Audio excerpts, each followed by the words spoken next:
الحمد لله نحمده ونستعينه ونستغفره ونؤمن به ونتوكل عليه ونعوذ بالله من شرور أنفسنا ومن سيئات أعمالنا من يهد الله فلا مضل له ومن يضلله فلا هادي له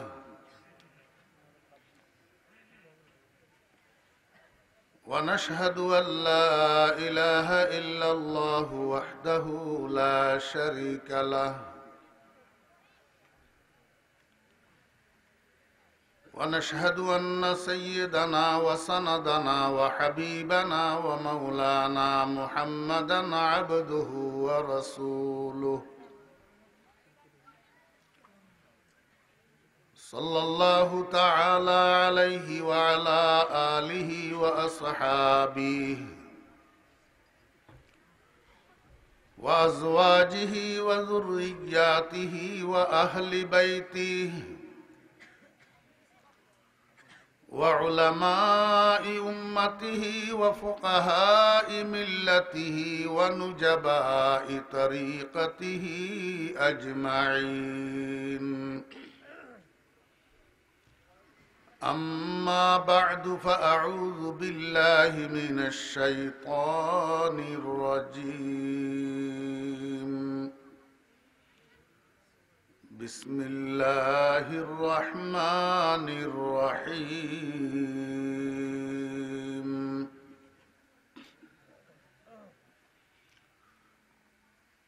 والذين هم لأماناتهم وعهدهم راعون صدق الله مولانا العظيم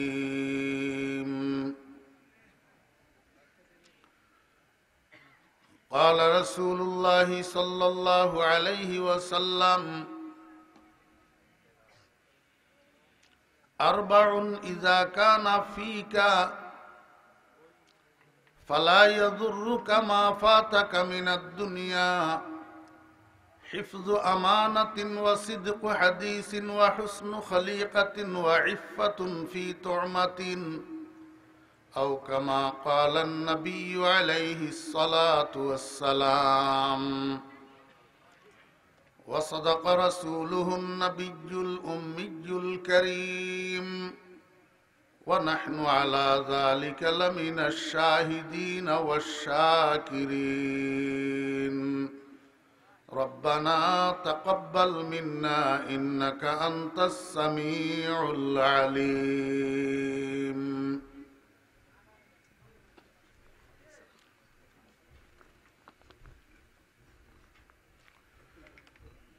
محترم صدر जलसा ग्रामी कदर हजरात उलमाए किराम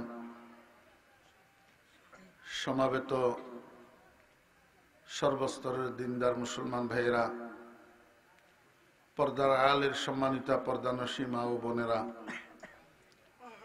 महान आल्लाह रब्बुल आलामीनेर अपरिसीम दया और इहसान आल्लाह रब्बुल आलामीन आमादेरके आज 5 জানুয়ারি 2021 इंग्रेजी तारीखे ছাগলনাইয়া থানাধীন কাশীপুর হাই স্কুল মাঠে অনুষ্ঠিতব্য আজকের এই মহতী তাফসীরুল কোরআন মাহফিলে আমাদেরকে অংশগ্রহণ করার তৌফিক দিয়েছেন। এই জন্য আমরা সবাই মহান রব্বুল আলামিনের শুকর আদায় করি আলহামদুলিল্লাহ।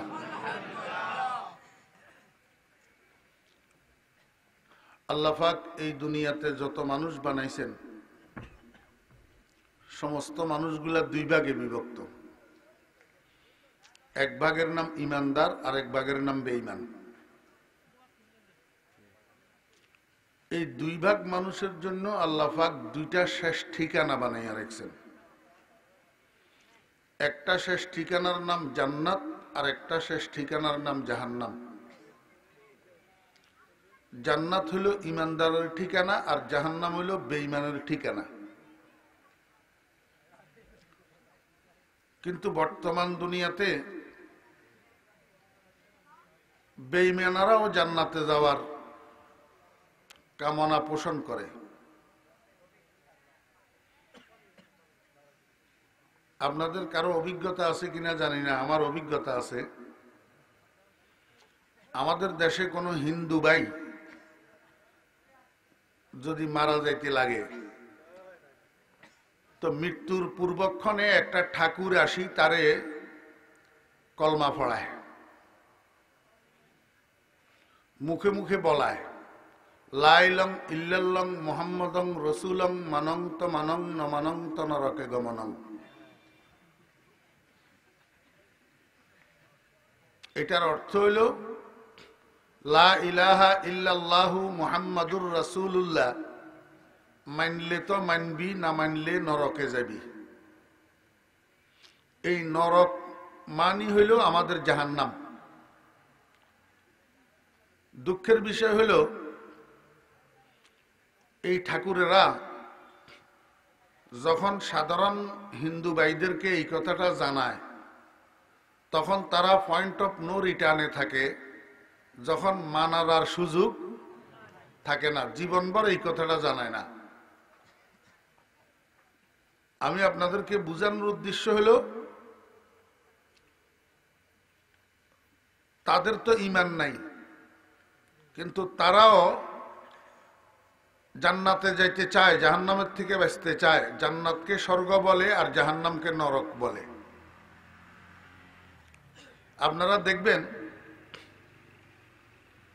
হিন্দুদেরকে জ্বালানোর পরে ছালি যেগুলা হয় এগুলারে এক জায়গার মধ্যে মাটির ভিতরে গর্ত করি এগুলার দাফন করে, দাফন করি এখানে মন্দির একটা উঠায়।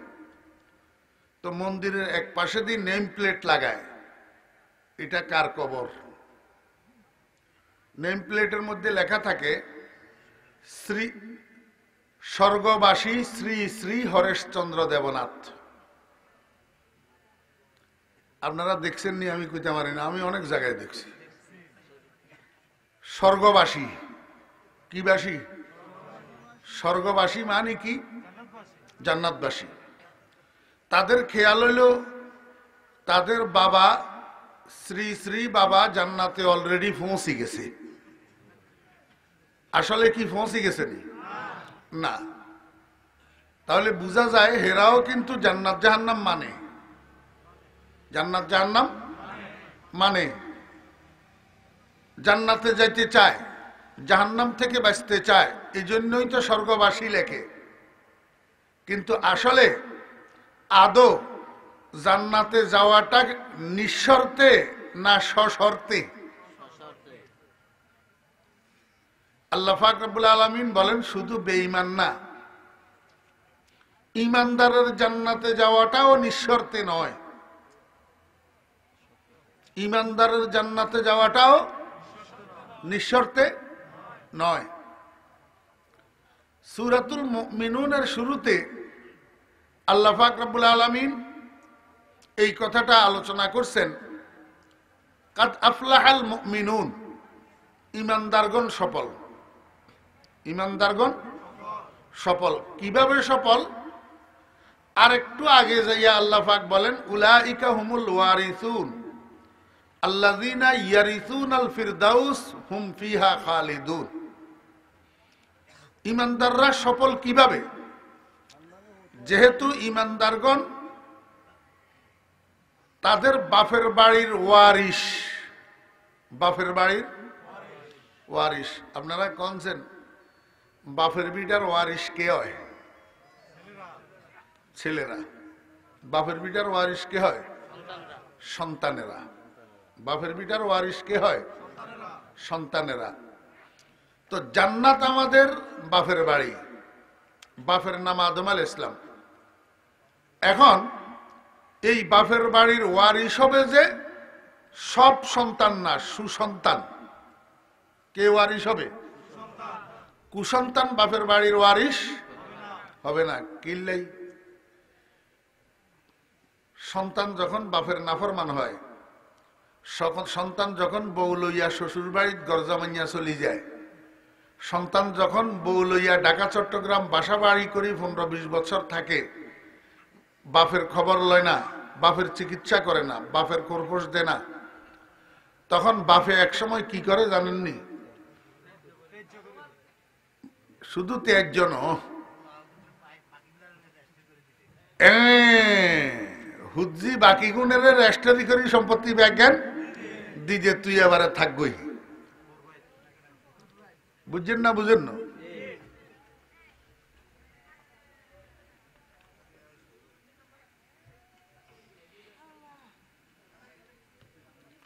ছেলে যদি বাপের সুসন্তান না হয়, বাপের সম্পদের বাগী হয় না। ঠিক তেমনি ভাবে মানুষ যদি আদম আলাইহিস ইসলামের সুসন্তান না হয়, তো বাপের বাড়ি জান্নাতের ওয়ারিশ হবে না। এখন সুসন্তান কারা, কুসন্তান কারা?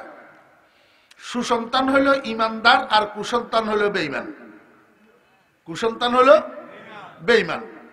এখন সুসন্তান যে বাপের বাড়ির ওয়ারিশ হবে, জান্নাতুল ফেরদাউসের ওয়ারিশ হবে, আল্লাহ পাক বলেন বিনা শর্তে না। একটা শর্ত আছে, কি কজে কমপক্ষে মিনিমাম মৌলিকভাবে 60টা গুণের অধিকারী হইতে হবে। 60টা গুণের। আল্লাহু আকবার। এই 60টা গুণের মধ্যে একটা গুণ আলোচনা করছেন আল্লাহ পাক রব্বুল আলামিন, যে আয়াতটা আমি আপনাদের সামনে পড়ছি, ওয়াল্লাযীনা হুম লিআমানাতিহিম ওয়া আহদিহিম রাউন। আল্লাহ পাক বলেন ওই সমস্ত ঈমানদার যারা আমানত এবং ওয়াদা এই দুই জিনিসের হেফাজত করে, এই দুই জিনিস রক্ষা করে। আমানতের খেয়ানত করে না, আর ওয়াদা বরখেলাপ করে না।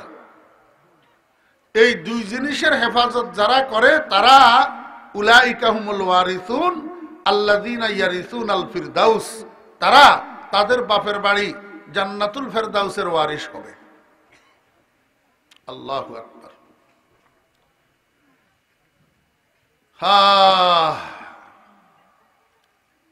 এই জিনিসটা বোঝানোর জন্য আমি আপনাদের সামনে একটা হাদিস শরীফ পাঠ করছি।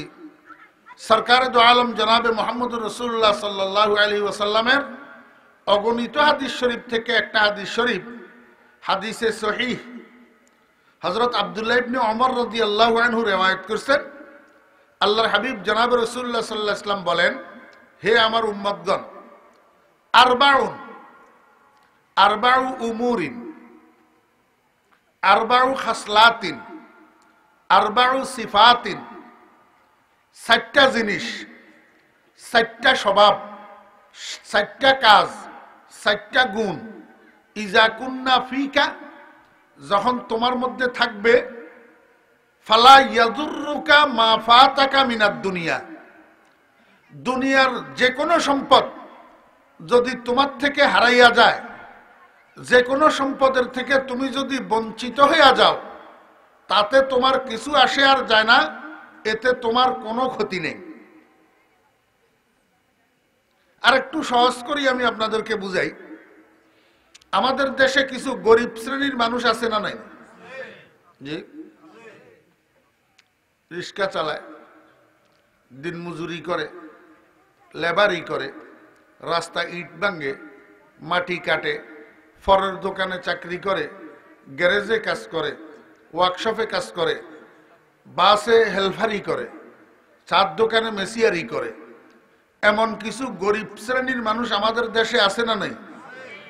এই মানুষগুলার সামাজিকভাবে অনেক মর্যাদানো, আমার কথা কয় না, সামাজিকভাবে এদের অনেক সম্মান্য। বড় মিয়ার গো মান্যাল্লাই এই মানুষগুলোর হোলাল্লাই বিয়াল্লাই ছেলে একেবারে আদর যত্ন করি বিয়া দে না। সমাজে নমাজে সাল্লিশে দরবারে গরিব লেখিছে, গরিবের মধ্যে অনেক মেধাবী মানুষ থাকে না, অনেক ট্যালেন্ট মানুষ থাকে না, অনেক জ্ঞানী মানুষ থাকে না। না, আমাদের সমাজে এক শ্রেণীর মানুষ আছে তথাকথিত বড় মিয়ারা, তথাকথিত বড় মিয়ারা বিভিন্ন বৈঠকে সাল্লিশে দরবারে ইজ্ঞা গরিব শ্রেণীর মানুষ যদি একটা কথা কইতে লাগে, থাতিমারি চুপ করাই যে, চুপ থাক, হইরের হলা হইর কথা করছা, ঠিক না বে ঠিক কর। সামাজিকভাবে মূল্যায়ন করে না, অথচ যাতে এই অহংকারী করের এতের 20 বছর 30 বছর 40 বছর আগে তালাশ করলে হেতের পূর্বপুরুষেরা ভিক্ষা করত।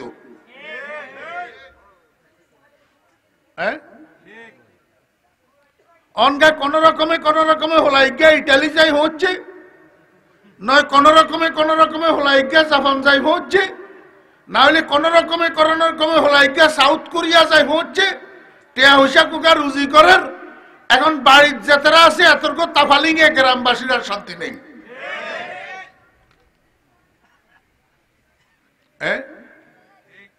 আল্লাহু আকবার।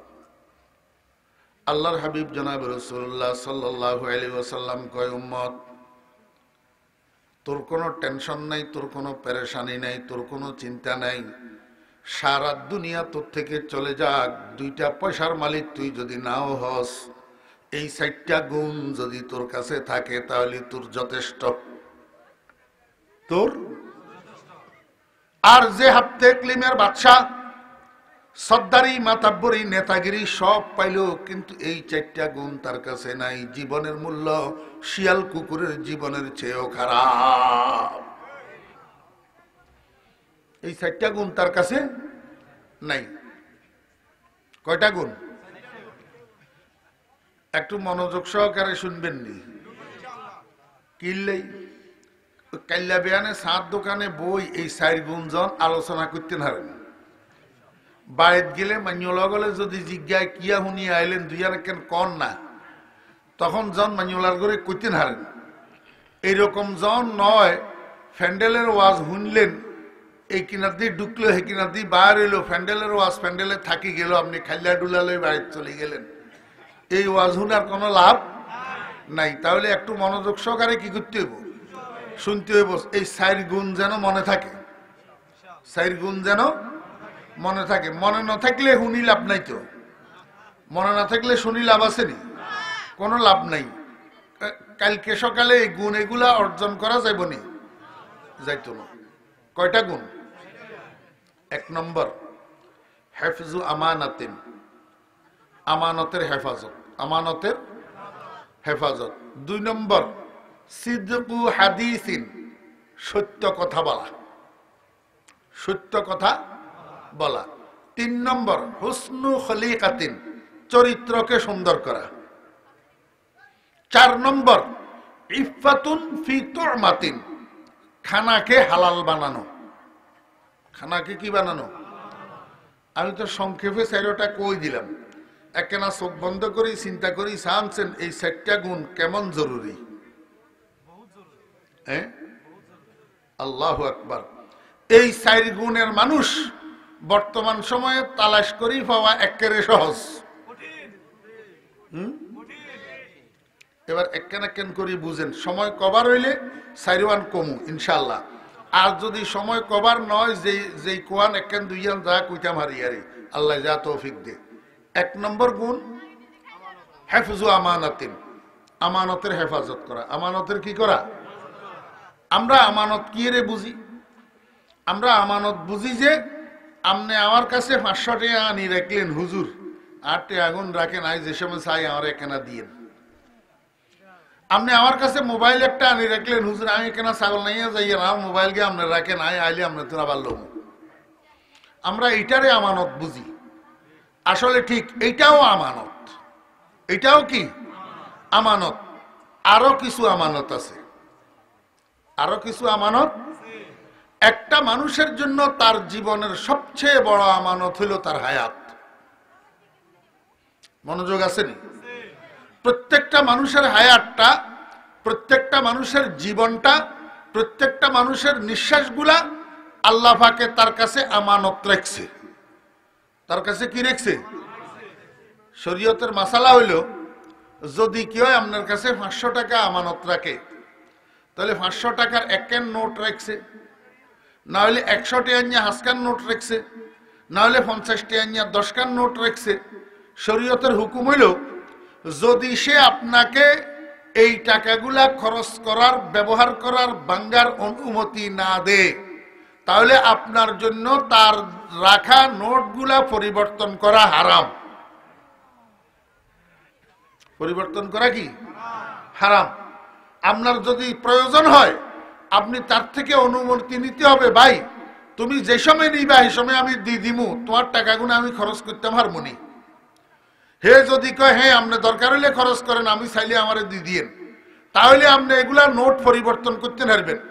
যদি সে অনুমতি না দেয় বা আপনি তার থেকে অনুমতি না নেন, হাতে যেই নোট আপনারে দিছে সেই নোট তারে ফিরাই দিতে হবে, পরিবর্তন করা জায়েজ নেই। বুঝছেন না? বুঝেন না? আমার ভাইয়েরা, দোস্ত আহবাব, যে ব্যক্তি আমানত রাখলো, তার ইচ্ছার বিরুদ্ধে আমানতের বস্তুর মধ্যে আপনি ব্যবহার করতে পারেন না।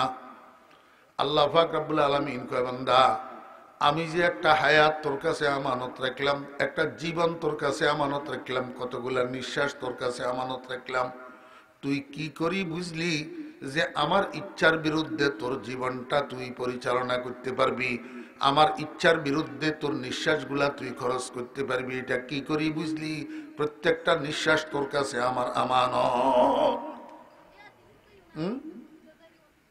ও যুবক ভাইরা, তরুণ ভাইয়েরা, এখন আমরা আল্লাহ পাকের রাখা আমানতের নিঃশ্বাসগুলা আল্লাহ পাকের মর্জি মোতাবেক খরচ করতেছি? জি। আল্লাহ পাকের সন্তুষ্টি মোতাবেক খরচ করতেছি? আল্লাহ পাকের দেওয়া বিধান মোতাবেক খরচ করতেছি? আল্লাহু আকবার। নম্বর 1। 2 নম্বর, এই গোটা জীবনের মধ্যে বিশেষ একটা কাল আছে যেটারে যৌবন কাল কয়। বিশেষভাবে এই যৌবন কালটা প্রত্যেক যুবকের কাছে আল্লাহ পাকের রাখা আমানত। আল্লাহ পাকের রাখা কি আমানত। ও যুবকেরা, ও তরুণেরা, তোমার কাছে আল্লাহ পাক তোমার তারুণ্য এবং তোমার যৌবনকে আমানত রাখছে, তোমার মন মতো এই যৌবন আর তারুণ্যকে পরিচালনা করার জন্য। মুসলমানের সন্তানেরা, কাশীপুর হয়তো নাই, আমি অন্য জায়গার কথা বলতেছি। এখন মুসলমানের সন্তানেরা চুল কাটে, এমনি করি গোল করি, সোজা করি, নিচের দিকে রে সাঁচিয়ালায়, উপরের জ্ঞান রে একেবারে দরেও না, তুবাই গিয়া বানাই রাখে। কি বানাই রাখে? তুবা বানাই রাখে। কাশীপুর নাই? আসেনি? আমি তোমারে জিজ্ঞেস করি, ও ছোট ভাই, ও আমার সন্তান তুল্য, তুমি আব্দুর রহমান আব্দুল করিম নামের একজন মুসলিম আব্বার ওরসে জন্মগ্রহণ করলা, তুমি আমেনা বেগম, ফাতেমা বেগম, আনোয়ারা বেগম নামের একজন মুসলিম মায়ের গর্ভে ধারিত হইলা, তুমি একজন মুসলিম মায়ের দুধ পান করি করি বড় হইলা, একজন মুসলিম মায়ের কোলে লালিত পালিত হইয়া তুমি যেই স্টাইলে চুল কেটলা, এটা মুসলমানি স্টাইল না বেঈমানের স্টাইল? কার স্টাইল? তুমি এটা মুহাম্মদুর রাসূলুল্লাহ সাল্লাল্লাহু আলাইহি ওয়াসাল্লামের স্টাইলে চুল কাটলা না নবীজির শত্রুদের স্টাইলে চুল কাটলা? নবীজির শত্রুদের স্টাইলে চুল কাটলি তুই মুসলমানের ঘরে জন্মগ্রহণ করি আল্লাহর নবীর দুশমনদেরকে কেন সহযোগিতা করলি? আল্লাহর নবীর দুশমনদেরকে কেন সমর্থন করলি? আল্লাহর নবীর দুশমনদের আদর্শকে কেন গ্রহণ করলি? কার ইচ্ছা মতো কাটতেছ, কার ইচ্ছা মতো চলতেছ?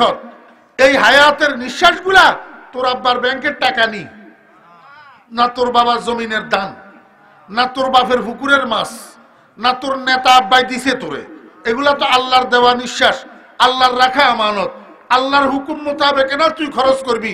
তুই ইহুদি খ্রিস্টানের চাল চলন মতো খরচ করস কা? কথা বুঝেন না? 2 নম্বর। 3 নম্বর, দুনিয়াতে আল্লাহ পাক রব্বুল আলামিন মানুষকে সন্তান দেয়, সবাইরে দেয় না, সবাইরে। আল্লাহ পাক রব্বুল আলামিন কোরআন শরীফের মধ্যে বলেন, আমি কেউ রে খালি ছেলে কতগুলা দি থুই, হাতগা হলা, একটা মান্যা নাই, একটা মান্যা নাই। মার একখানা সহযোগিতা করবো যে কামে কাজে, একটা মান্যা নাই। আর কেউ রে দি থুইছে হাতগা মান্যা, একটা হলা নাই। ইজ্ঞা হলা হয় নিকনো, ইজ্ঞা হলা হয় নিকনো, ইজ্ঞা হলা হয় নিকনো, চাইতে চাইতে চাইতে চাইতে মানিয়া হাত গিয়া হইছে। এবারে কয় যে থকার লাগতো না। ঠিক না? ঠিক কর। আল্লাহ পাক রব্বুল আলামিন কয় যে আর কেউরে আমি মিক্স করি দি, কেউরে কি করি? মিক্স করে দি। হোলা সেরিয়া মানিয়া তিঙ্গা, মানিয়া সেরিয়া হোলা তিঙ্গা। ঠিক আছে না? আল্লাহ পাক রব্বুল আলামিন কয় যে আর কেউরে আমি গোড়ার ডিম দিনা। বুড়ির বয়স 60 বছর, বুড়ার বয়স 70 বছর শেষ হয়ে গেছে, কিন্তু আব্বা ডাকার জন্য একটা সন্তান আল্লাহ পাক দেয় নাই। কোটি কোটি টাকার মালিক, শিল্পপতি, কোটিপতি, একটা সন্তানের বাপ ডাকা শোনার আরজু, কিন্তু বাপ ডাকার মতো একটা সন্তান নাই। শেষে জামাই দুজনে পরামর্শ করি কয় যে হসপিটালে চলো, হসপিটালে ডাক্তারের কাছে ফলা থাকে, এখান থেকে একটা কিনি আনমু, এখান থেকে একটা। এখন জামাই দুজনকা বাসার তুম প্রাইভেট কারে করি রওনা দিছে হসপিটালে যাওয়ার জন্য। ঠিক এই সময়ের মধ্যে মহিলা একটা জারস সন্তান একটা প্রসব করছে। জেনার ফসল, বেবিচারের ফসল। এখন বাপে তো ফেলাই থুই চলে গেছে, কার ফসল এটা মায়েও জানে না। শেষে প্রসব করার পরে মায়ে কি করছে, এই ছেলে এটারে হসপিটালের বারান্দায় গোপনে রাখি, আউট। গোপনে হসপিটালের বারান্দায় রাখি, আউট। ডাক্তারে বাইরে হওয়ার সময় দেখে কিরে হসপিটালের বারান্দার মধ্যে ফুটফুটে সুন্দর ফোলা একটা, এদিক সেদিক তাকাইতেছে, খেলতেছে, হেসতেছে। কার ফোলা, কে রাখি গেল? ডাক্তার এইটারে উঠাই নিয়ে সযত্নে রাখছে। ঠিক এই টাইমের মধ্যে এরা স্বামী স্ত্রী, শিল্পপতি আর শিল্পপতির ম্যাডাম দুজন যাইয়া হসপিটালে ঢুকছে। ঢুকি কয় ডাক্তার সাহেব আপনাদের কাছে কোনো ছেলে ফেলে আসেনি? আমরা একটা বাচ্চা কিনতে আসছি লালন পালন করার জন্য। ডাক্তারে কয় হ্যাঁ আমার কাছে একটা বাচ্চা আছে, খুব সুন্দর, 5 লাখ টাকা লাগবো। কয় লাখ টাকা? শিল্পপতি কয় নো প্রবলেম, ডোন্ট ওয়ারি, এই জন্য আপনার কোনো চিন্তা করা লাগবে না, টাকার আমার কাছে অভাব নাই, নেন 5 লাখ টাকা। 5 লাখ টাকা দিয়ে কিনে ইঞ্চে সন্তানের লালন পালন করবে লাই। কোন কোয়ালিটির সন্তানে কেনা কর না? কি সন্তান? লালন পালন করতে করতে করতে করতে টাকার তো অভাব নাই, ফলাইটারে নিচের দিকে ফড়াই ফড়াই ফড়াই ফড়াই শেষ পর্যন্ত নিয়ে ভর্তি করাইছে ইংলিশ মিডিয়াম স্কুলে। শেষ পর্যন্ত ভর্তি করাইছে বাংলাদেশের নামি দামি ইউনিভার্সিটি, বেসরকারি আছে না ঢাকা? বেসরকারি নামি দামি ইউনিভার্সিটিতে ফোলারে লই যাই ভর্তি করাইছে। উদ্দেশ্য কি? উদ্দেশ্য হইল ফোলারে একটু নক্ষত্রের মতো তৈয়ার করব, লেখাপড়া করি সমাজের মধ্যে ফোলা যেন আকাশের তারার মতো জলমল জলমল করে, এই উদ্দেশ্য। কিন্তু দুর্ভাগ্য হইলেও সত্য, যেই কারখানাতে ফোলারে ঢুকাইছে এটা হইল ইয়াবার কারখানা। এটা কি এর কারখানা? ইয়াবের কারখানা। ফোলা এবার এখান থেকে ইয়াবাই অভ্যস্ত হইয়া বাইর হইছে, ঐশীর মতো সন্তান হইয়া বাইর হইছে। এখন মা বাবা বাধা দিলে মা বাবারে পিস্তল দেখায়, মা বাবারে ড্যাগার দেখায়, এমনকি ঐশী মাইয়া তো মা বাপ দুজনের জবাই করে দিল। আমার বাইরা দুস্তা বাপ, কারণটা কি জানেননি? দুনিয়ার কেউ জানে না আল্লাহ ছাড়া। আর ওই ফোলার মায় জানে যে জন্ম দিছে। এই ফোলা নষ্ট হইল কেন? এই ফোলারে তো লেখাপড়া শেখার জন্য একটা বেসরকারি নামি দামি ইউনিভার্সিটিতে ভর্তি করাইলো, কিন্তু ফোলা ইয়াবাখোর হইল কা, ফোলা টাউট হইল কা, বাটপার হইল কা, ফোলা সন্ত্রাসী হইল কা, ডাকাত হইল কা, ফোলা ইফতিজার হইল কা। মূলে সমস্যা আছে জারস সন্তান। কিসের সন্তান? বুয়াদ পাকি জাতি নত পাকে কেরদার, বুয়াদ পাকি জাতি নত পাকে কেরদার, জেনা জাদা নাবাশুদ জুজ জেনাকার, যে মরদুম সগ যে সগ মরদুম নাজায়দ, যে গুন্দুম যাও যে যাও গুন্দুম নায়ায়দ। ও দোস্ত আবাব আমার বেরা, আল্লাহর আরিফ আল্লামা জামি রহমতুল্লাহ আলাইহি বলেন, বাপ যদি বেবিচারী হয় সন্তান বেবিচারী হয়, বাপ যদি জেনাকার হয় সন্তান জেনাকার হয়। অপবিত্র বীর্য থেকে জন্মগ্রহণ করা সন্তান কোনোদিন পবিত্র চরিত্রের অধিকারী হয় না। আর বীর্য যদি পবিত্র হয়, সন্তান কোনোদিনও পবিত্র হয় না। কারণ কুকুরের পেট থেকে মানুষ জন্ম নেয় না, মানুষের পেট থেকে কুকুর জন্ম নেয় না। ধানের ছড়া থেকে ধান পাওয়া যায়, গম পাওয়া যায় না। গমের শীষের থেকে গম পাওয়া যায়, ধান পাওয়া যায় না। এই কারণে হযরতে ইউসুফ আলাইহিস সালাতু ওয়াস সালাম এখনো নবুয়ত প্রাপ্ত হয় নাই। জুলেখা ইউসুফ আলাইহিস সালামের হাপ্তমখানার মধ্যে নিয়ে ঢুকাইছে এমন একটা রুম, যেই রুমের চতুর্পাশে 7টা দেওয়াল, প্রত্যেকটা দেওয়ালের মধ্যে একটা একটা লোহার দরজা, প্রত্যেকটা দরজার মধ্যে একটা একটা লোহার তালা, বাহিরের থেকে মারা, ভিতরের দিক থেকে খোলার কোনো সুযোগ নাই। এই রুমের মধ্যে জুলেখা ইউসুফ আলাইহিস সালামের ঢুকাইয়া ইউসুফ আলাইহিস সালামের সাথে ফুষ্টি নষ্টি করতে চায়। ইউসুফ আলাইহিস সালামের কাছে বেবিচারের কামনা পেশ করে। আল্লাহর নবী হযরতে ইউসুফ আলাইহিস সালাম কয়, জুলেখা তুমি আমারে চিনতে ভুল করছো, তুমি আমারে চিনতে ভুল করছো। আমি কোনো অপবিত্র বাপের সন্তান নই যে তোমার সাথে অপবিত্র কাজে লিপ্ত হব। আমার আব্বা ইয়াকুব তিনিও নবী, আমার দাদা ইসহাক তিনিও নবী, আমার পরদাদা ইব্রাহিম তিনিও নবী। আমার গোটা বংশটা নবুয়তের বংশ। আমার নিজের মধ্যেও আল্লাহ পাক নবুয়তের ভেদ আর রহস্য লুপ্ত রেখেছেন। আমার মতো পবিত্র বাপের পবিত্র সন্তান, পবিত্র বংশের পবিত্র ফুল তোমার সাথে অপবিত্র কাজে লিপ্ত হইতে পারে না। বুয়াদে পাকি জাতি নতে পাকে কেরদার, জেনা জাদা নাবাসুদে জুজ জেনাকার, গোলে আমরা যে হক দরওয়ায়ে না হুফতা, যে গুলজারে খলিলুল্লাহ শেগুফতা। এই জন্য আমি আমার সারা বাংলাদেশের মাহফিল গুলাতে বলি, ও দোস্ত আহবাবেরা, ভাই বন্ধুরা, মুসলমান ভাইরা, যদি ছেলে মেয়েকে চরিত্রবান বানাইতে চান, আগে মা বাপ ঠিক হইয়া যান, মা বাপের চরিত্র ঠিক করেন। মা বাপের চরিত্রে যদি দূষণ থাকে, সন্তান কস্মিন কালেও চরিত্রবান হবে না। যদি ছাত্রদেরকে চরিত্রবান বানাইতে চান, শিক্ষক মহোদয়গণ চরিত্র ঠিক করেন। শিক্ষকের চরিত্রের মধ্যে যদি দূষণ থাকে, কস্মিন কালেও ছাত্ররা চরিত্রবান হবে না। কর্মীদেরকে যদি চরিত্রবান বানাইতে চান, আগের নেতা বাবারা চরিত্রবান হইয়া যান। নেতার চরিত্রে যদি দূষণ থাকে, কর্মী কস্মিন কালেও চরিত্রবান হবে না। নেতা যদি কলমের খোঁচায় চুরি করে, কর্মী ড্যাগারের খোঁচায় ডাকাতি করবে, এটাই স্বাভাবিক। মা বাপ ঠিক হয়ে যান। সন্তান নষ্ট হওয়ার মূলের কারিগর হলো মা বাপ। সন্তান নষ্ট হওয়ার মূলের কারিগর মা বাপ। একটু গোড়ার থেকে বলি, একটু গোড়ার থেকে আমার মা বোনেরা, পর্দার আড়াল থেকে যারা বয়ান শুনতেছেন, যদি নাও শুনেন, আমি অনুরোধ করব এইবার একটু কাজকর্ম থেকে অবসর হইয়া একটু বয়ান শুনেন।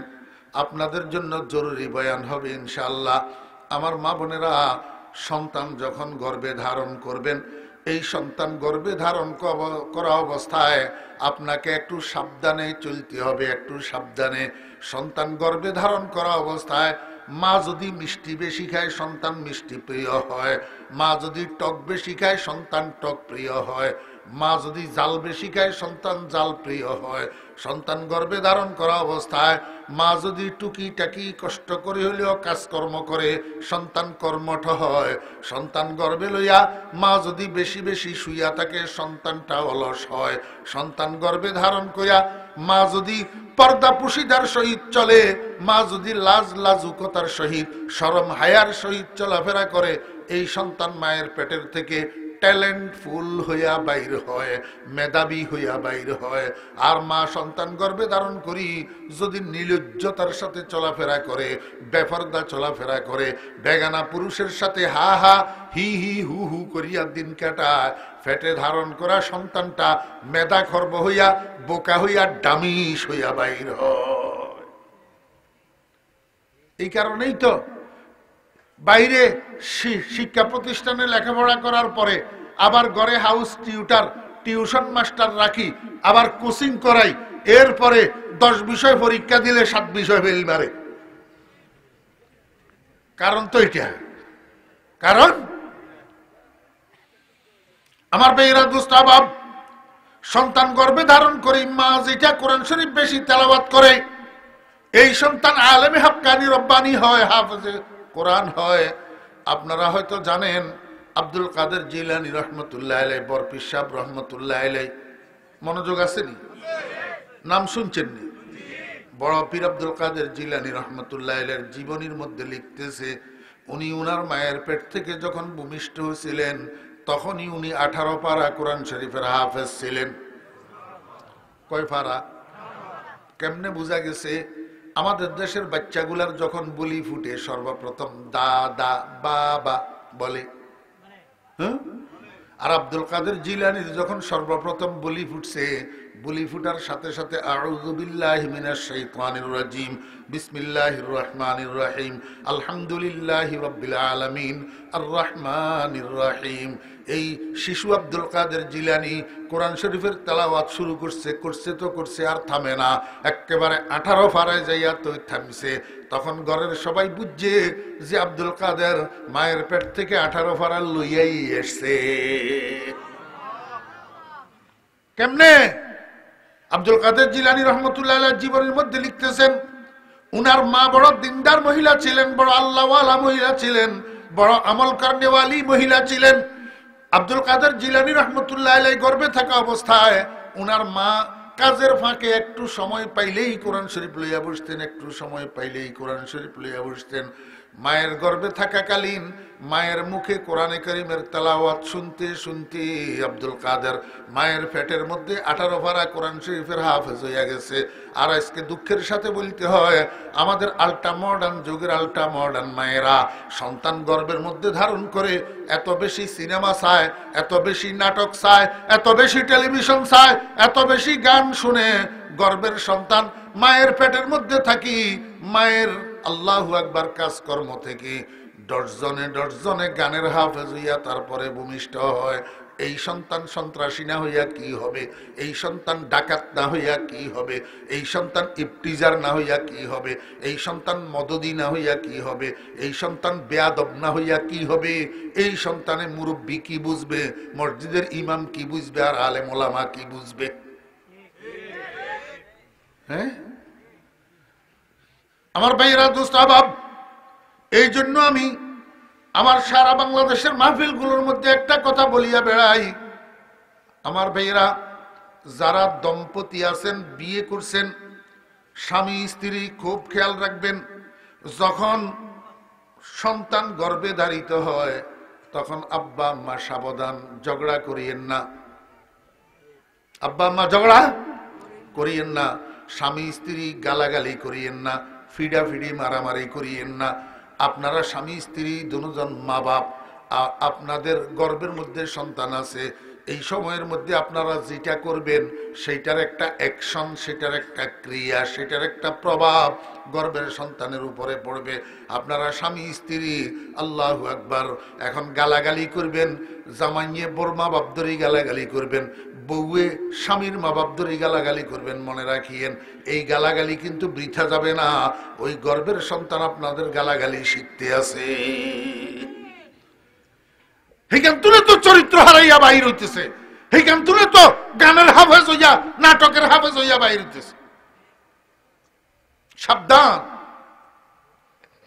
যেই কথাটা আমি আপনাদেরকে বোঝানোর জন্য এটা বলছিলাম, আমার ভাইয়েরা, দোস্ত আহবাব, আল্লাহ পাক যত আমানত আমাদের কাছে রেখেছেন তার মধ্যে একটা আমানত হলো আওলাদ। একটা আমানত কি? আওলাদ। এই যে সন্তান আল্লাহ পাক কেউরে দেয়, কেউরে দেয় না। যাদেরকে আল্লাহ পাক সন্তান দেয়, আমি তো কই আমার ছেলে, আমার ছেলে, আমার ছেলে, শুধু এইটা পরিচয় না। আপনার ছেলে যে শুধু এই পরিচয় না, আরো একটা পরিচয় আছে। এগুলা মুহাম্মদুর রাসূলুল্লাহ সাল্লাল্লাহু আলাইহি ওয়াসাল্লামের উম্মত। আপনাকে সুপারভাইজার বানাইয়া আপনার ঘরে শুধু আল্লাহ পাক পাঠাইছে, আপনাকে অভিভাবক বানাইয়া পাঠাইছে। আসলে এরা মুহাম্মদুর রাসূলুল্লাহ সাল্লাল্লাহু আলাইহি ওয়াসাল্লামের উম্মত। এই সন্তানগুলাকে আপনি আপনার মন মতো পরিচালনা করতে পারবেন না, আল্লাহ পাকের ইচ্ছা অনুযায়ী পরিচালনা করতে হবে। কিয়ামতের ময়দানে রাসূল করিম সাল্লাল্লাহু আলাইহি ওয়াসাল্লামের সামনে যখন হাউজে কাউসারের শরবতের গ্লাসের জন্য হাত বাড়াবেন, তখন আল্লাহর হাবিব জিজ্ঞেস করবে, কিরে উম্মত, তোর ঘরে যে আল্লাহ পাক আমার আরো 5টা উম্মত পাঠাইছিল, আরো 7টা উম্মত পাঠাইছিল, এগুলারে তুই কি করছ? আমার একটা উম্মতকে আমার ছাত্র বানাইলি না, আমার একটা উম্মতকে মাদ্রাসায় পাঠাইলি না, আমার একটা উম্মতকে আলেম বানাইলি না, আমার একটা উম্মতকে হাফেজ বানাইলি না, সবগুলা আমার উম্মতকে তুই দুশ্মনের হাতে কেন উঠাই দিলি? সবগুলা আমার উম্মতকে ইহুদি খ্রিস্টানের শাগরিদ কেন বানাইলি? সবগুলা আমার উম্মতকে বেনামাজের রাস্তায় কেন চালাইলি? বেরোজার রাস্তায় কেন চালাইলি? মদের রাস্তায় কেন চালাইলি? দাঁড়াইয়া পেশাব করার রাস্তায় কেন চালাইলি? বাম হাতে পানির গ্লাস ধরার রাস্তায় কেন চালাইলি?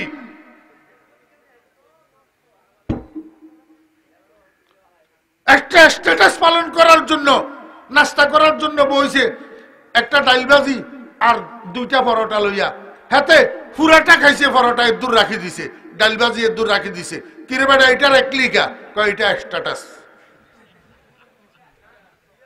কার স্ট্যাটাস রে? কার স্ট্যাটাস? এটা তো ইহুদি খ্রিস্টানের স্ট্যাটাস। তুই ইহুদি খ্রিস্টানের উম্মত নে, তোরা বিসমিল্লাহে ওয়া আলা মিল্লাতিল ইয়াহুদি ওয়ান নাসারা কই কবরে রাখবো নি? কবর রাখবো বিসমিল্লাহে ওয়া আলা মিল্লাতে রাসূলিল্লাহ কই আনা। তুই রাসূলুল্লাহর স্ট্যাটাস তো হলো বর্তন পরিষ্কার করে খাওয়া, আঙ্গুল চুষি খাওয়া। তুই দূরে দূরে রাখি দিলি কিলে? এত কষ্ট করি পয়সা রুজি করার ওরা গরিবের হলা কত টাউডা রয়েছে, এ দূরে দূরে করে রাখি দে, খাইতে নিলে ললিকা।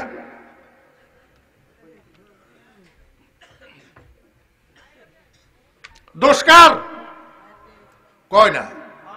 মা বাপের দোষকার? মা বাপের সন্তান আল্লাহ পাকের আমানত, সন্তান আল্লাহ পাকের। আর একটা কথা কই শেষ, আরেকটা আমানত আছে আল্লাহ পাকের।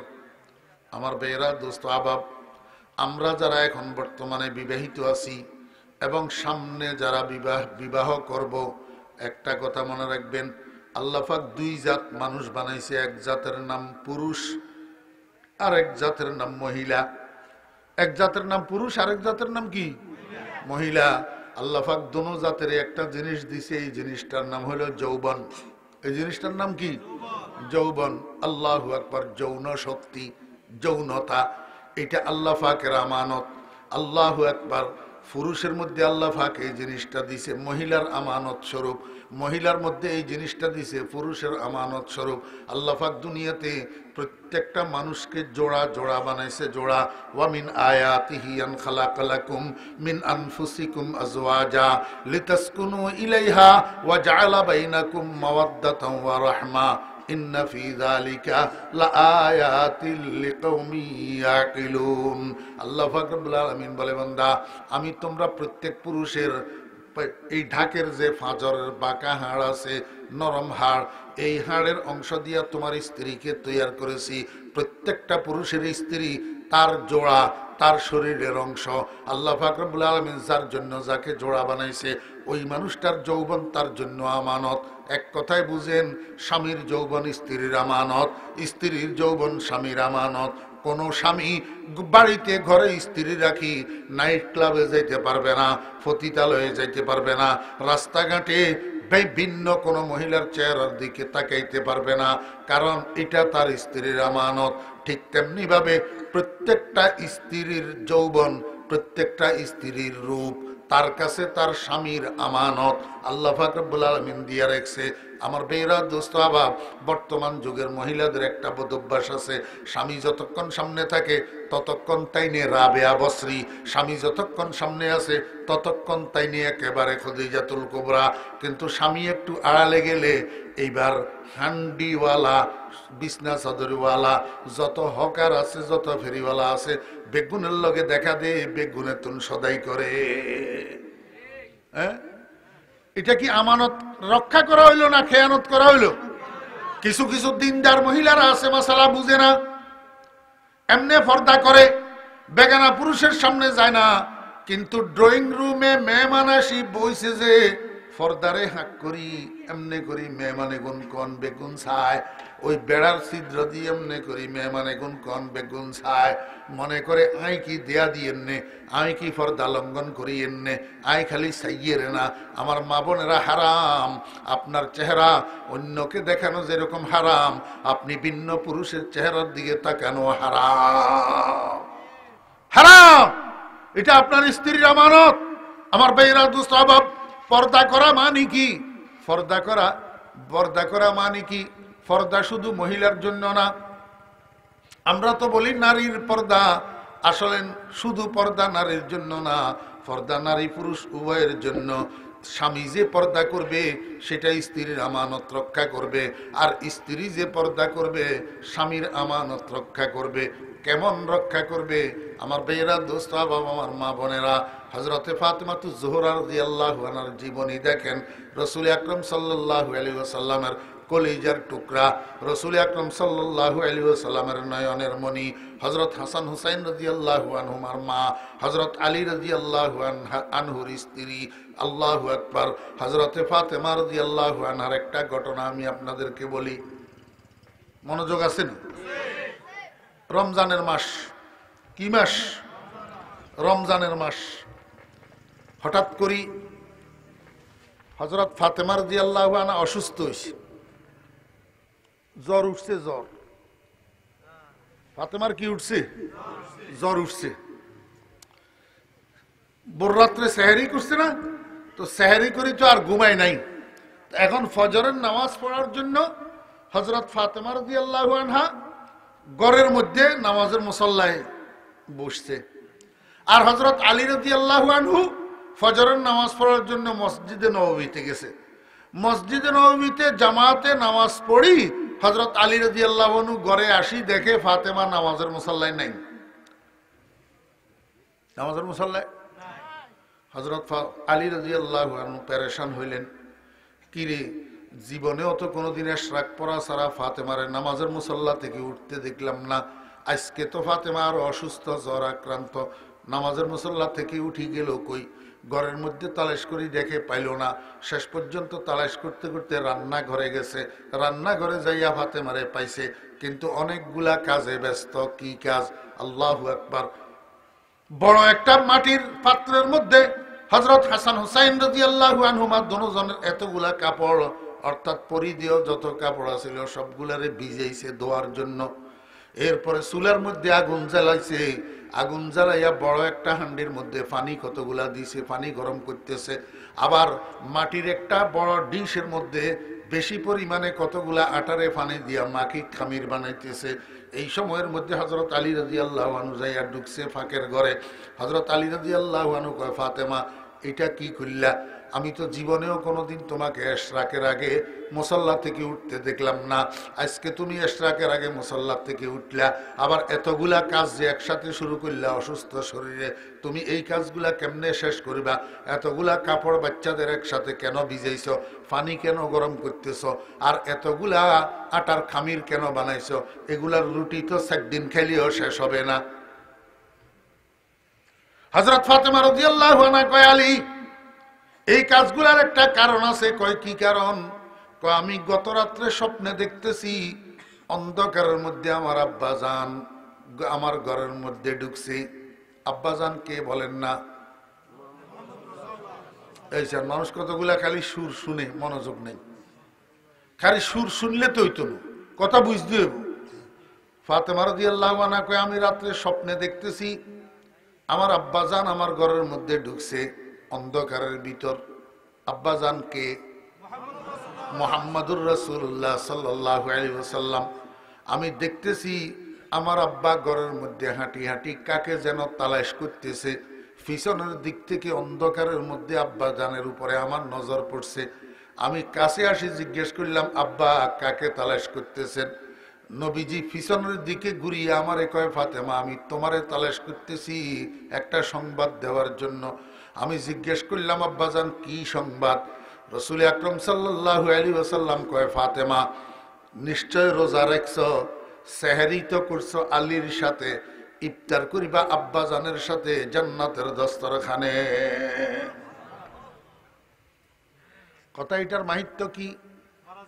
হযরত আলী রাদিয়াল্লাহু আনহু আর বুঝার বাকি নাই, কারণ ফাতেমার খাব এটা রুইয়ায়ে শয়তানি না, এটা রুইয়ায়ে রহমানি। এই কথার মাহিত্য হইল এই পার্থিব জীবনে ফাতেমার আজকে শেষ দিন, আজকেই ফাতেমা মারা যাবে, তাও ইফতার আগে মারা যাবে, নতুবা আব্বাজানের সাথে জান্নাতের দস্তরখানে ইফতার করা যাবে না। যখন এই কথা হযরত আলী রাদিয়াল্লাহু আনহু শুনছে, হযরত আলী রাদিয়াল্লাহু আনহু আর নিজেকে স্থির রাখতে পারে না, কারণ আল্লাহ রসুলের পরে হযরত আলী রাদিয়াল্লাহু আনহু ফাতেমার চেয়ে বেশি মহব্বত আর কাউকে করতেন না। এই জন্য হযরত আলী রাদিয়াল্লাহু আনহু ফাতেমার দফন করার পরে ফাতেমার কবরের কাছে যাইয়া দাঁড়াইয়া দাঁড়াইয়া কয়, হাবিবুন গাবা আন আইনি ওয়া জিসমি ওয়া আন কলবি হাবিবি লা ইয়ারিবু হাবিবুন লাইসা ইয়াদিলুহু হাবিবুন ওয়া মা লিসাওয়াহু ফি কলবি নসিবু। ও ফাতেমা, তুমি তো আমার এমন বন্ধু ছিলা, আমার অন্তরের মধ্যে আল্লাহ আল্লাহ রাসূলের পরে তুমি ছাড়া আর কারো মহব্বতের জায়গা ছিল না, তোমাকে আমি এত বেশি মহব্বত করতাম। ও ফাতেমা, তুমি গায়েব হইয়া গেছো, অদৃশ্য হইয়া গেছো, লুকাইয়া গেছো আমার শরীরের থেকে আর আমার চোখের থেকে, কিন্তু আমার অন্তরের থেকে তুমি গায়েব হইতে পারো নাই। এমন কোন সেকেন্ড নাই যেই সেকেন্ডে আমার অন্তরের মধ্যে তোমার স্মরণ আসে না। হাবিবুন গাবা আন আইনি ওয়া জিসমি ওয়া আন কলবি হাবিবি লা ইয়াগিবু। হযরত ফাতেমা রাদিয়াল্লাহু আনহা যখন এই কথা বলছেন, স্বপ্নটা শুনাইছেন, সঙ্গে সঙ্গে বাচ্চা পোলার মতো হাউ মাউ করি কান্না শুরু করছে হযরত আলী রাদিয়াল্লাহু আনহু। এখন স্বামীর কান্না দেখি ফাতেমা নিজেও আর স্থির থাকতে পারে না, এবার ফাতেমাও শুরু করছে হাউ মাউ করি কান্না। স্বামী স্ত্রী দুজন কান্দে। এই টাইমের মধ্যে দুই অবুঝ শিশু সন্তান হাসান আর হুসাইন দুজন বাইরের থেকে খেলা করতে করতে আসি ঘরের মধ্যে ঢুকছে। ঢুকি দেখে আব্বা আম্মা দুজন কান্দে। এই বাচ্চা দুটোটা একবার আব্বার কাছে যাইয়া কয়, আব্বা কাঁদেন কেন? আব্বা কোনো উত্তর দেয় না, খালি কান্দে। আবার আম্মার কাছে যাইয়া কয়, আম্মা কাঁদেন কেন? আম্মাও কোনো উত্তর দেয় না, খালি কাঁদে। শেষ পর্যন্ত বারবার যখন বিরক্ত করতেছে, হযরত ফাতেমা রাদিয়াল্লাহু আনহা কয়, বাবারা তোমরা দুজন এই মুহূর্তে নানা জানের কাছে চলে যাও। এটা হযরত ফাতেমা রাদিয়াল্লাহু আনহার আগের দস্তুর ছিল। হযরত ফাতেমা রাদিয়াল্লাহু আনহা যখন ঘরের কাজে বেশি ব্যস্ত থাকতেন, বাচ্চারা যখন ওনাকে ডিস্টার্ব করত, তখন হযরত ফাতেমা রাদিয়াল্লাহু আনহা দুজনের নানার কাছে পাঠাইয়া দিতেন। হাসান আর হুসাইন নানা জানের কবরের উপরে যাইয়া বসে থাকতো, রাসূল আকরাম সাল্লাল্লাহু আলাইহি ওয়াসাল্লামের রওজায়ে আকদাসের উপরে যাইয়া বসে থাকতো। আমার বেরা দোস্ত বাবা, আপনারা কিতাব দেখেন, হযরত থানভী রাহমাতুল্লাহ আলাইহি লিখতেছে, নানা কবরের নিচের থেকে নাতিদের সাথে কথা বলতো, নাতিরা কবরের উপরে থেকে নানার সাথে কথা বলতো। ওই নাতিরা নানার কথা শুনতো, কিন্তু কবরের চতুর্পাশে রওজায়ে আকদাসের চতুর্পাশে যে জায়রিন হাজরাতেরা আছে, জিয়ারতকারীরা আছে, এরা ঘোড়ার ডিমও কিচ্ছু শুনে না, কিন্তু নানা নাতি ঠিক মতো কথা চলে। মিয়ানে আশিক ও মাশুক চেরমজিস, মিয়ানে আশিক ও মাশুক চেরমজিস, কেরামান কাতিবিরা হাম খবর নিস। আমার বেরা আজকেও তার ব্যতিক্রম নয়। ফাতেমায় কয়, বাবারা তোমরা দুজন নানা জানের কবরের কাছে চলে যাও। বাচ্চারা দুজন দৌড় দিয়ে গেছে নানার কবরের কাছে। যখন গেছে, নানা ভিতরের থেকে কয়, নাতিরা আমার, এই মুহূর্তে তোমরা এখানে কেন আসলা? নাতিরা কয়, নানা আমাদেরকে আম্মা আপনার কাছে পাঠাইয়া দিছে। নানায় কয়, না না না, তোমরা তাড়াতাড়ি ঘরে যাও, ঘরে যাইয়া বেশি করে মায়ের চেহারার দিকে তাকাইয়া থাকো। আজকের দিনটা তোমাদের মায়ের শেষ দিন, আগামীকাল থেকে মাকে আর দুনিয়াতে দেখবা না। যত পারো মার চেহারা দেখতে থাকো, মায়ের কাছে চলে যাও। এই কথা শোনা মাত্র বাচ্চা দুজন এবার কান্দে। কানতে কানতে আসি ঘরে ঢুকছে। মায় জিজ্ঞাসা করে, বাবা তোমরা চলে আসলা কেন? হাসান হোসেন কয়, মা আমাদের থেকে আর গোপন করিয়েন না, নানা জান আমাদেরকে বলে দিছে আজকে আপনার ইন্তেকাল হইয়া যাবে। নানা জান আমাদেরকে বলছে বেশি বেশি আপনার চেহারার দিকে তাকাইয়া থাকার জন্য। এই করতে করতে জোহরের নামাজের সময় হয়েছে। হযরত ফাতেমাতুজ জোহরা রাদিয়াল্লাহু আনহা জোহরের নামাজ আদায় করছে। এবার জ্বরের মাত্রা বাড়ি গেছে, জ্বরের মাত্রা বাড়ি গেছে। জ্বরের তাপে আর পারে না হযরত ফাতেমা রাদিয়াল্লাহু আনহা বসে থাকতে, এবার শুইয়া গেছে। শুইয়া কয়, ও হাসান, তোমার আব্বারে একটু ডাকো, তোমার আব্বার সাথে আমার কথা আছে। হযরতে হাসান রাদিয়াল্লাহু আনহু যাইয়া আব্বারে ডাকে এনেছে। হযরত আলী রাদিয়াল্লাহু আনহু আসি উনার মাথার পাশে দিয়ে বসছে। ফাতেমা, আমাকে কি জন্য ডাকছো? হযরতে ফাতেমা রাদিয়াল্লাহু আনহা কয়, আলী, আপনার সাথে আমার কয়েকটা কথা আছে। এক নম্বর কথা হলো, আমি মারা যাওয়ার পরে আপনি আপনার পছন্দ মতো একটা বিয়ে করে নিবেন, একটা বিয়ে করে নিবেন। দুই নম্বর, আপনার কাছে আমার একটা অনুরোধ, আমার এই দুইটা বাচ্চা যতদিন পর্যন্ত কর্মক্ষম না হয় ততদিন পর্যন্ত আমার বাচ্চাগুলারে আপনার থেকে পৃথক করিয়েন না, আপনার সাথে রাখবেন। তিন নম্বর কথা হলো, আমি যেদিন থেকে আপনার নেকাহের বন্ধনে আবদ্ধ হয়েছি সেদিন থেকে আজকে পর্যন্ত স্বামী হিসাবে আপনি আমার কাছে যে হক পাওনা ছিলেন সেই হক আমি আদায় করতে পারি নাই। আপনার যতটুক খেদমত আমার থেকে পাওয়ার দরকার ছিল ততটুক খেদমত আমি আপনার করতে পারি নাই। এই জন্য আজকে আমি জিন্দা থাকতে আমাকে আপনি মাফ করে দেন, নইলে কিয়ামতের ময়দানে আল্লাহ পাকের আদালতে যদি আমার বিরুদ্ধে আপনি আল্লাহর কাছে নালিশ করেন, আমার আব্বা কোটি কোটি মানুষের সামনে শর্মিন্দা হবে। তার চেয়ে আপনি আমাকে জিন্দা থাকা অবস্থায় আপনার যে হক নষ্ট করছি এটার জন্য আমাকে ক্ষমা করে দেন। এই কথা বলার সাথে সাথে হযরত আলী রাদিয়াল্লাহু আনহু ধরছে ফাতেমার হাত, ধরি কয়, ও ফাতেমা, তুমি এটা কি বলতেছো? আমি তো কোনো রকমে তোমার উপযুক্ত ছিলাম না। রাহমাতুল লিল আলামিন দয়া করে মেহেরবানি করে তোমাকে আমার আকদের মধ্যে দিয়েছেন। যেদিন থেকে তোমাকে বউ বানাইয়া ঘরে আনছি সেই দিন থেকে তো এক বেলা খানাও তোমারে ফ্যাট বাড়াইয়া আমি খাওয়াইতে পারি না। ভালো একটা আরামের বিছানায় তোমাকে জীবনেও শোয়াইতে পারি নাই।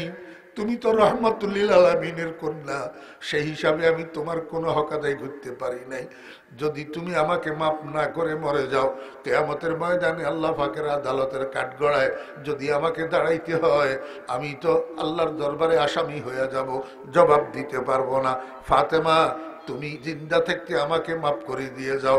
স্বামী স্ত্রীর হাত ধরা, স্ত্রীর স্বামীর হাত ধরা, একে অপরের হাত ধরিয়া দুজনে কান্দে আর মাপ চায়। আমার মা বোনেরা, এরকম হওয়া চাই দম্পতি, এরকম হওয়া চাই স্বামী স্ত্রী। আমরা কেমন স্বামী স্ত্রী? আমরা তো স্বামী স্ত্রীর মা বাপ ধরি গালাগালি করি, আর স্ত্রীর স্বামীর মা বাপ ধরি গালাগালি করি।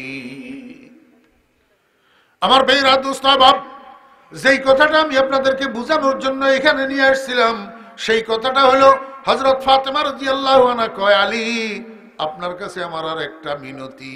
এই যে সন্ধ্যা গনাইয়া আসতেছে, নিঃসন্দেহে সূর্যাস্তের আগে আমার ইন্তেকাল হইয়া যাবে। কারণ আব্বা আমাকে বলছেন আব্বার সাথে জান্নাতের দস্তরখানে ইফতার করার জন্য, তাহলে ইফতারের আগেই আমার মৃত্যু হবে। ইফতারের আগে যখন আমি মারা যাব, আপনার কাছে আমার একটা অনুরোধ, এক নম্বর, আমার জানাজায় আমার দাফন কাফনে কোনো বেগানা পুরুষকে সংবাদ দিবেন না। দুই নম্বর আমার অনুরোধ, আমার দাফন কাফনকে আগামীকাল সূর্যোদয় পর্যন্ত, দিনের আলো পর্যন্ত বিলম্বিত করবেন না। রাত্রের অন্ধকারে গোপনে গোপনে আমার জানাজা, আমার দাফন সম্পন্ন করবেন। হযরত আলী রাদিয়াল্লাহু আনহু কয়, ফাতেমা, এটা কি বললা? তুমি তো রাহমাতুল লিল আলামিনের কন্যা, খবর পাইলি তোমার জানাজায় হাজার হাজার মানুষ অংশগ্রহণ করবে, নিষেধ কেন করতেছ? হযরতে ফাতেমা রাদিয়াল্লাহু আনহা কি উত্তর দে? আমার বেইরা ও মা বোনেরা একটু ভালো রকম শোনেন। হযরত ফাতেমা রাদিয়াল্লাহু আনহা কয়, আমার লাশ যখন ঘর থেকে লইয়া জানাজার নামাজের জায়গার দিকে নিয়ে যাবেন, কবরস্থানের দিকে নিয়ে যাবেন, তখন উপস্থিত মানুষ যারা থাকবে এরা তো আমার দিকে তাকাবে। আমার শরীরটা কাফনের কাপড়ে পেছানো থাকবে, কাফনের কাপড়ে মোড়া থাকবে, এই জন্য আমার চেহারা কেউ দেখতে পাবে না, কিন্তু আমার শরীরের উপর দিয়ে তো তাদের নজর পড়বে। তারা বুঝতে পারবে মুহাম্মদুর রাসূলুল্লাহ সাল্লাল্লাহু আলাইহি ওয়াসাল্লামের কন্যা এতটুকু লম্বা ছিল, এতটুকু খাটো ছিল, এইরকম মোটা ছিল, এইরকম চিকন ছিল। এইটা তো তারা বুঝবে, এটা তো তারা অনুমান করতে পারবে। আমি ফাতেমা আমার কাফনের কাপড়ের উপর দিয়া আমার শরীরের আকৃতি সম্পর্কে অনুভব করা এইটারেও আমি পর্দার লঙ্ঘন মনে করি, এইটারেও আমি পর্দার খেলাপ মনে করি।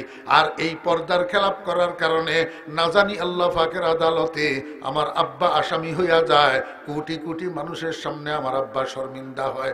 আমি এতটুকু পর্দা লঙ্ঘনও করতে চাই না। কাফনের কাপড়ের উপর দিয়াও আমার শরীরের উপরে কার নজর পড়ক সেটাও আমি হইতে দিতে চাই না। এই জন্য অন্ধকারের মধ্যে গোপনে গোপনে আমাকে দাফন করে দিবেন। কোনো বেগানা পুরুষকে আমার দাফন কাফনে শরীক হওয়ার জন্য দাওয়াত দিবেন না। আর আগামীকাল আলো হওয়া পর্যন্ত আমার দাফন কাফনকে বিলম্বিত করবেন না। আমার ভাইরা দোস্ত আহবাব, এমন পর্দাকে আজকে আমরা গুরুত্ব দেই না। আমরা নিজেদের মা বোন স্ত্রী কন্যাদেরকে পর্দায় চালানোর ব্যাপারে আমরা গুরুত্ব আরোপ করি না।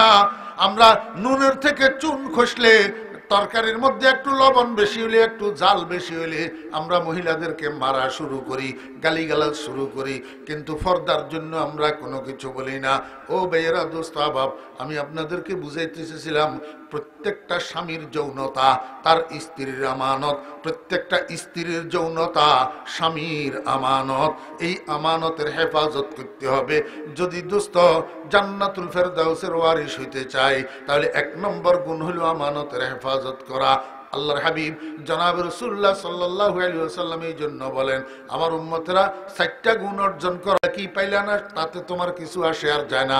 এই 4টা গুণ যদি তোমার মধ্যে থাকে, 1 নম্বর গুণ হেফজু আমানাতিন, আমানতের হেফাজত করা। 2 নম্বর গুণ সিদকু হাদিস, সিদকু। এখন তো মিথ্যা কথা বলা মানুষের স্বভাবে পরিণত হইয়া গেছে। এখন মানুষ দরকারে বেদরকারে মিথ্যা কথা কয়, হাসতে হাসতে মিথ্যা কথা কয়, ঠাট্টা করি করি মিথ্যা কথা কয়। দিনদাররা একে অপরের বিরুদ্ধে আচরণ করতে যাইয়া মিথ্যা কথা কয়, একজন আরেকজনের ঠকানোর জন্য, আরেকজন আরেকজনের উপরে জিতার জন্য খামোখা বিনা দরকারে মিথ্যা কথা কয়। অথচ মিথ্যা কথা বলা কবিরা গুনাহ। মিথ্যা কথা বলা কি কবিরা গুনাহ? শুধু কবিরা গুনাহ না, একটা মিথ্যা কথাকে ডাকনা দেওয়ার জন্য আরো 100টা মিথ্যা কথা বলা লাগে। আল্লাহর হাবিব জনাব রাসূলুল্লাহ সাল্লাল্লাহু আলাইহি ওয়াসাল্লাম কয়, উম্মত যদি গুনার থেকে বাঁচতে চাও তো নিজে নিজে প্রতিজ্ঞা করো আমি আর মিথ্যা বলবো না। এই প্রতিজ্ঞাটাকে যদি বাস্তবায়ন করতে যাও, গুনাহ অটোমেটিক তোমার থেকে ছুটে যাবে, আর গুনাহ তোমার দ্বারাই হবে না। এক মিথ্যা কথা ছেড়ে দাও, দেখবা সব গুনাহ তোমার থেকে ছুটে যাবে। এই জন্য হাবিবে খুদা জনাবে মুহাম্মদুর রাসূলুল্লাহ সাল্লাল্লাহু আলাইহি ওয়াসাল্লাম বলেন, বান্দা 2 নম্বর গুণটা অর্জন করো, সিদকু হাদিসিন, সত্য বলার গুণ। কিসের গুণ? সত্য বলার গুণ। 1 নম্বর গুণ আমানতের হেফাজত, 2 নম্বর গুণ কথা সত্য বলা, 3 নম্বর গুণ হুসনু খলিকাতিন, চরিত্রকে সুন্দর করা। আমার ভাইরা, আমি তো আমার বয়ানের মধ্যে সারা বাংলাদেশের মধ্যে বলি, আজকে আমাদের শিক্ষার উপরে গুরুত্ব আছে, আজকে আমাদের স্বাস্থ্যের উপরে গুরুত্ব আছে। এই জন্য দুনিয়ার সব কান্ট্রিগুলোতে স্বাস্থ্য মন্ত্রণালয় আছে, শিক্ষা মন্ত্রণালয় আছে, কিন্তু কোন দেশে, এমনকি আমাদের দেশেও চরিত্র মন্ত্রণালয় বলতে কোনো মন্ত্রণালয় নাই। আমরা শুধু স্বাস্থ্যের উপরে মেহনত করতেছি, শিক্ষার উপরে মেহনত করতেছি, চরিত্রের উপরে মেহনত না থাকার কারণে আজকে শিক্ষিত মানুষগুলা চোর হইতেছে, শিক্ষিত মানুষগুলা ডাকাত হইতেছে, শিক্ষিত মানুষগুলা লুটেরা হইতেছে, শিক্ষিত মানুষগুলা দুর্নীতিবাজ হইতেছে। কোটি কোটি টাকা দেশের সম্পদ লুটন করি আলিকুতে আর সুইস ব্যাংকে টাকার পাহাড় গড়তেছে, মালয়েশিয়ার সিঙ্গাপুরকে সেকেন্ড হোম বানাইতেছে। এরা কোনো দেশের দরিদ্র জনগণ নয়, দরিদ্র নাগরিক নয়, এরা কোনো রিস্কাওয়ালা নয়। এরা আল্লাহু আকবার পলিটিক্যাল সায়েন্সের উপরে অনার্স মাস্টার্স করা, দেশের থেকে বিদেশ থেকে অক্সফোর্ড থেকে ডিগ্রি নেওয়া ওই মানুষগুলা, যাদের পিছনে দুর্নীতি দমন কমিশন গুড়গুড় গুড়গুড় করে, যাদের জন্য দুর্নীতি দমন কমিশন কোর্টে মামলা করে, ওই শিক্ষিত মানুষগুলার জন্য। এতে করে বোঝা যায় চরিত্রহীন শিক্ষার 2 পয়সাও মূল্য নাই, চরিত্রহীন স্বাস্থ্যের 2 পয়সাও মূল্য নাই। হযরত মাওলানা হাবিবুল্লাহ মিসবাহ সাহেব রাহমাতুল্লাহ আলাইহির একটা কথা আমি আপনাদেরকে নকল করি। হুজুর বলতেন, চোর বলে দুগা ধরা খাইছে। কোগা? দুগা। ইজ্ঞা একেবারে মোটা তো জানে, আর ইজ্ঞা মেরা, হ্যাঁ সিয়ন, দুর্বল, শরীর নেই। হইলা মেরা ইয়ারে কিনারে খাড় করে রেখেছে, মোড়া ইয়ারে ধরছে, এমন মারা মারছে একেবারে মারি ইন্দুর বানালেছে। এবারে কয় যে এক লাথি দিয়ে কিনারে ফেলাই দিছে, কয় আর মারিচ্ছে, আর বেশি মারলে মরি যাব। এবারে মেরাইয়ারে ধরছে, 2-3 লাথি দিয়ে কয় থাক, বেশি মারিচ্ছে, এদের গাইতে শক্তি নেই, বেশি মারলে মরি যাব, বেশি মারলে মরি যাব। তো হাবিবুল্লাহ মেজবা সাহেব রহমতুল্লাহ আলাইহি কয় যে এখন মায়ের বেশি খাইলেও স্বাস্থ্যবানে না স্বাস্থ্যহীনে? মায়ের বেশি খেয়েছে কনে? স্বাস্থ্যবানে। স্বাস্থ্যহীনে মায়ের বেশি খায় না, তাহলে বোঝা যায় হাতে তো স্বাস্থ্যবান, হাতে মায়ের খাইলেও কা স্বাস্থ্য আছে, চরিত্র নাই। স্বাস্থ্য আছে, চরিত্র নাই। আল্লাহু আকবার। তাহলে বোঝা যায় স্বাস্থ্যই সকল সুখের মূল। এই কথাটা কোন সময়? যখন স্বাস্থ্যের সাথে চরিত্র থাকে। যদি স্বাস্থ্যের সাথে চরিত্র না থাকে তাহলে স্বাস্থ্য সকল সুখের মূল হয় না, বরং স্বাস্থ্য সকল কিলের মূল হয়।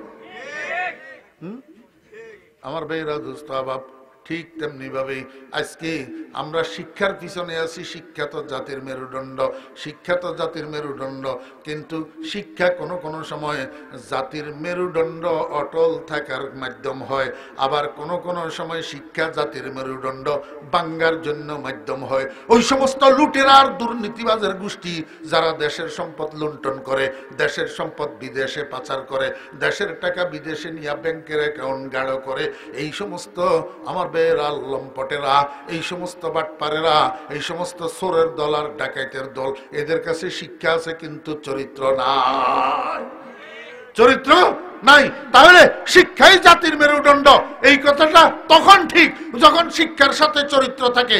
শিক্ষার সাথে যদি চরিত্র না থাকে তাহলে এই শিক্ষার মূল্য। হসনু খলিকাতিন, চরিত্রকে সুন্দর করতে হবে। চরিত্রকে কি করতে হবে? অবাক। চরিত্রকে সুন্দর করার অর্থ কি? আমার ভাইয়েরা, দোস্ত আবাব, মনোযোগ আসেনি?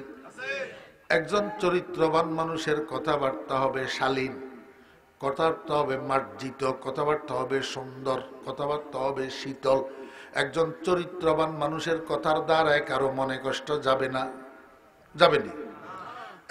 একটা চরিত্রবান ছেলের কথার দ্বারা গ্রামের কোনো মুরব্বী মনে কষ্ট পাবে না, মসজিদের ইমাম সাহেব মনে কষ্ট পাবে না, মুয়াজ্জিন সাহেব মনে কষ্ট পাবে না, তার মা বাপ মনে কষ্ট পাবে না, তার ভাই বেরাদর মনে কষ্ট পাবে না।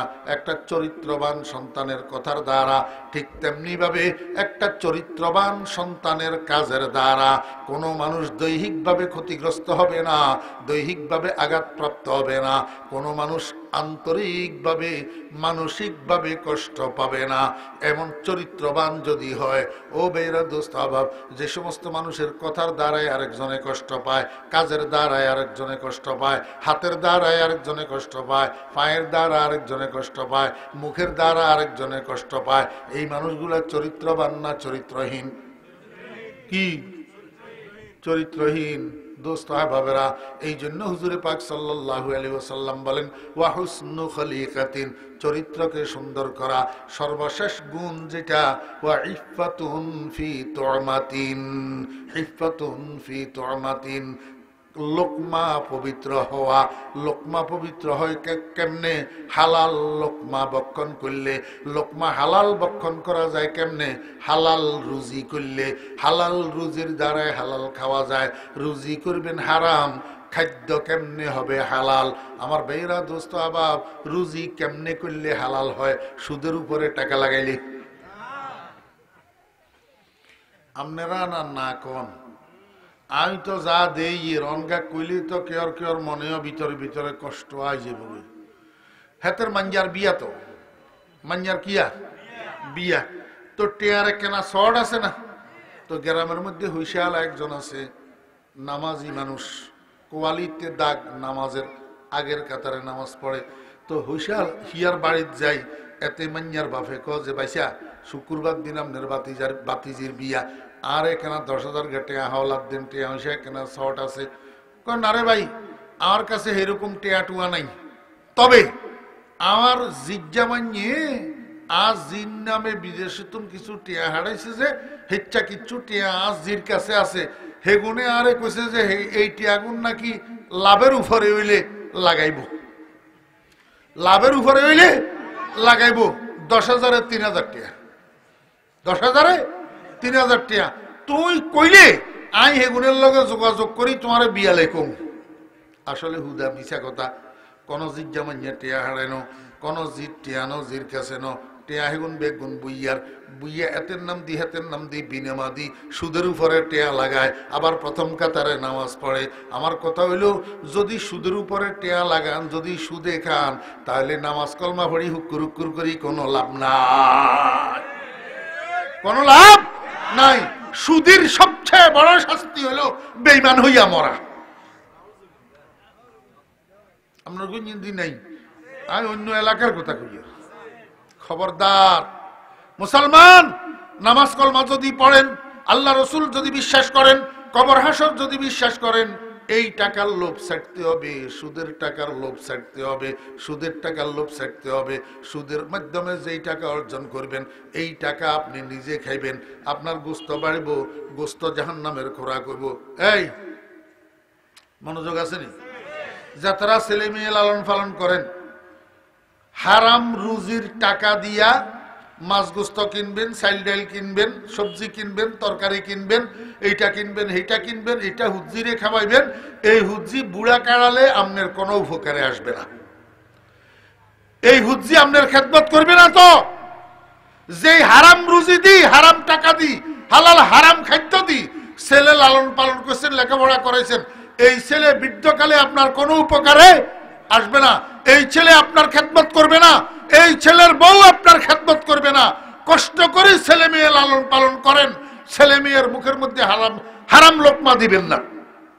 একটা কথা খেয়াল রাখবেন সব সময়। আল্লাহর হাবিব জনাব রাসূলুল্লাহ সাল্লাল্লাহু আলাইহি ওয়াসাল্লাম বলেন, লা ইয়াদখুলুল জান্নাতা জাসাদুন গুযিয়া বিল হারাম। যেই শরীর বাড়ে, যেই শরীর প্রবৃদ্ধি লাভ করে, যেই শরীর বৃদ্ধি হয় হারাম গেজার দ্বারা, হারাম খাদ্যর দ্বারা, এই শরীর জান্নাতে যাবে না, এটা জাহান্নামের খোরাক হবে। এই জন্য 4 নম্বর গুণ হলো আল্লাহু আকবার, রুজি হালাল হওয়া, খাদ্য হালাল হওয়া। দেখেন একটু চিন্তা করি কেমন মৌলিক 4টা গুণ আল্লাহর রাসূল জনাবে মুহাম্মদুর রাসূলুল্লাহ সাল্লাল্লাহু আলাইহি ওয়াসাল্লাম আলোচনা করছেন। 1 নম্বর কি কন্যা? আমানতের হেফাজত করা। জাহেরি বাতিনি যত আমানত আছে সমস্ত আমানতের কি করা? হেফাজত করা। 2 নম্বর সত্য কথা বলা। 3 নম্বর চরিত্রকে সুন্দর করা। চরিত্রকে কি করা? সুন্দর করা। 4 নম্বর হালাল খাওয়া। এই 4টা জিনিসের মনে রাখার জন্য চেষ্টা করবেন। আগামীকাল সকালে যে বাজারে আইবেন, সাত দোকানে বইবেন, মুদি দোকানে বইবেন, যে যেখানে বইবেন, আর বাকিদের যাদের মনে নাই হেতরগুলোকে আলোচনা করবেন। ইজা তাকাররাল কালামু আলা সামঈ তাকাররারা ফিল কলব। আলোচনা যত বেশি হয় তত কথা মনের মধ্যে মজবুত হইয়া বসে। এই 4টা গুণ নিজের মধ্যে আনয়ন করার জন্য আমি আল্লাহর কাছে দোয়া করি, আপনাদের কাছেও দোয়া চাই। আল্লাহ পাক আমাদের সবাইকে তৌফিক দান করেন, এই 4টা গুণ যেন নিজের মধ্যে আনয়ন করতে পারি। আল্লাহ পাক রব্বুল আলামিন বলেন এই 4 গুণের প্রথম গুণ, ওয়াল্লাযীনা হুম লিআমানাতিহিম ওয়া আহদিহিম রাউন। ওই সমস্ত মানুষ যারা আমানতের হেফাজত করে এবং ওয়াদা ভঙ্গ করে না, ওয়াদা পুরা করে। আল্লাহ পাক বলেন এরা জান্নাতুল ফেরদাউসের ওয়ারিস হইয়া সফল কাম হবে, সফল কাম হবে, কামিয়াব হবে। আল্লাহ পাক রব্বুল আলামিন আমাদের সবাইকে এই কামিয়াবি নসিব করেন। সবাই বলেন আমিন। ওয়া আখিরু দাওয়ানা আনিল হামদুলিল্লাহি রাব্বিল আলামিন।